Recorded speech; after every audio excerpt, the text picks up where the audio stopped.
Loneliness. A battle between isolation and enthusiasm. Loneliness is an inevitable experience in life, manifesting in two aspects. One refers to the emptiness of the surrounding environment, lack of friends, neighbors, or family members around. This loneliness stems from the inherent emotions of human nature, as we are inherently social beings. However, the key to overcoming this loneliness lies in our enthusiasm for life.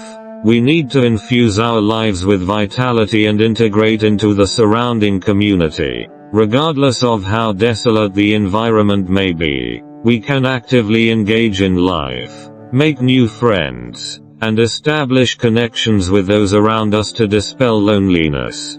Facing life with enthusiasm makes our existence more vibrant and colorful, turning loneliness into a thing of the past and filling solitude with warmth.